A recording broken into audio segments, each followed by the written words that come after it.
सभी साथियों को एजुकेशनिस्ट एंड मोटिवेटर अनिल लालपुरिया का नमस्कार। बहुत सारे सवाल आते हैं, बहुत सारे बच्चे पूछते हैं, सर मंजिल को कैसे हासिल करें, सपनों को कैसे पूरा करें, मुझे नौकरी कब मिलेगी, मेरा लक्ष्य मुझे कब हासिल होगा। तमाम चिंतन, तमाम दुविधाएं हर बच्चे के मन में होती हैं। आज 10+2 के बाद से ही ये समस्त दुविधाएं, ये समस्त चिंतन आज शुरू कर देते हैं, क्योंकि 10+2 करते ही जो बच्चा सिविल्स में जाना चाहता है वो अपनी प्रिपरेशन शुरू कर देता है, और जो नीट वगैरह में जाना चाहते हैं वो तो कक्षा 10th से ही शुरू कर देते हैं।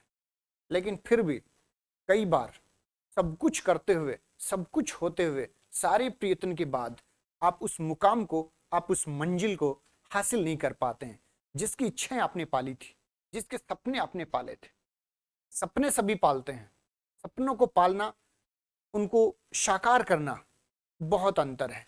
सपने पालना एक आम आदमी की एक अभिलाषा बन गई है कि मुझे ऐसा करना है, मुझे वहां तक पहुंचना है, उस मंजिल तक पहुंचना है, उस जैसा बनना है।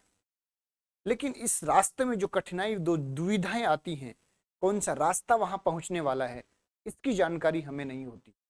तो उस तथ्य की जानकारी कि इस रास्ते में कौन सी परेशानी आने वाली है, कैसे मुझे उनको दूर करना है, किस प्रकार उनको फतेह करना है, तब मैं अपनी मंजिल तक पहुंचूंगा।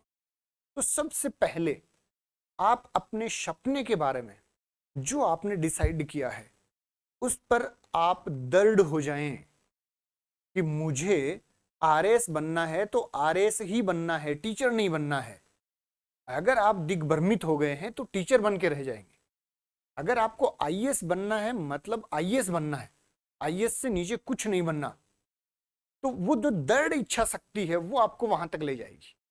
जब आप में दृढ़ इच्छा शक्ति नहीं होगी कि मुझे तो आईएएस बनना था लेकिन मैं टीचर बन के रह गया, काश मुझे भी कोई अवसर मिलता कि मैं एक आईएएस की परीक्षा दे पाता, तो ये काश आपकी जिंदगी में रह जाएगा।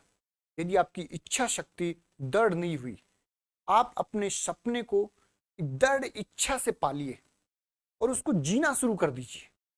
आप उसी तरह का व्यवहार कीजिए कि आप एक आरएएस अधिकारी हैं, आप उसी वे में चल रहे हैं, उसके क्या कर्तव्य हैं, क्या दायित्व हैं, क्या उसकी नियमितता है, कितना वो हार्ड वर्कर होता है, वो आपको पहले बन के दिखाना है।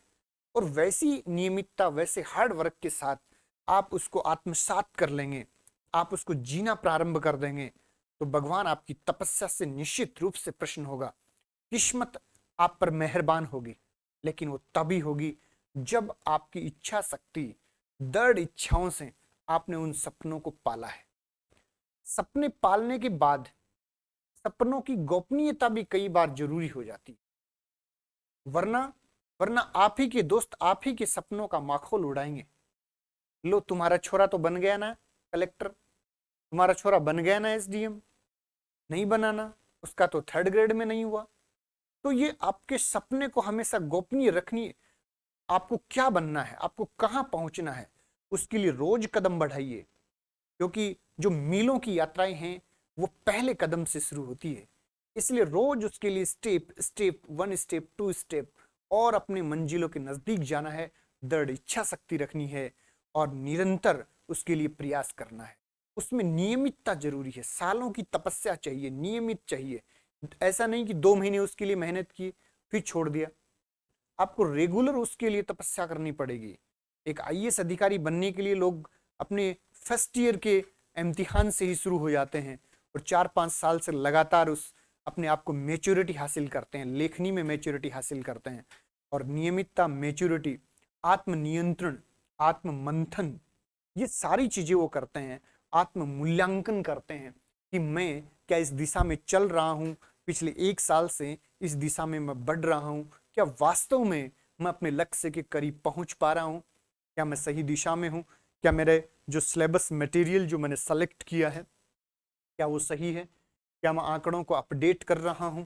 ये सारे आत्म मंथन करना है, अपनी तैयारी को आत्म मंथन करना है। बार बार उसमें इस तरह से आपको मंथन करके उसमें से क्रीम निकालनी है। उन तथ्यों को इतना समराइज करते जाइए, और समराइज के साथ साथ आवश्यकता होने पर अपने दिमाग को इतना विस्तृत भी रखिए कि आप जहां आवश्यकता हो उतने ही वर्ड लिमिट का आंसर दे सकें, उतने ही शब्दों में आप लिख सकें। आपकी वाणी, आपकी शब्द हैं, आपकी जो अभिव्यक्ति का जो तरीका है वो भी आपको बहुत मजबूत करना है। तो ये सारी चीज़ें आपको करनी ही करनी है। लेकिन कई बच्चे जो आते हैं कि मुझे याद नहीं रहता है, बहुत से ऐसे बच्चे हैं जो कि याद नहीं रहा, सुबह पढ़ा शाम को याद नहीं रहा, उसके लिए जो योग ध्यान उनके साथ साथ जो रिपीटेशन है, जो रिवीजन है, उसको नियमित रूप से करना है और उन चीज़ों को जीते जाना है। कुछ बच्चे कहते हैं कि हमें नींद बहुत आती है, परीक्षा के दौरान भी हमें 10-12 घंटे की नींद आती है, घर वाले जगाते हैं कि उठो उठो। तो ऐसा नहीं हो, सपने तो ऐसे हो कि घड़ी के अलार्म बजने से पहले आपकी नींद खुल जाए। नियमितता उन सपनों में ऐसी हो कि आपको जगाना नहीं पड़े, कहना नहीं पड़े। फिर देखो मंजिलें आपका किस प्रकार से आपका स्वागत करेंगी, आपका इंतजार करेंगी।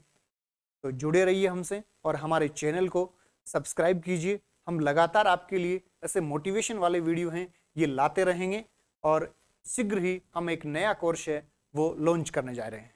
धन्यवाद।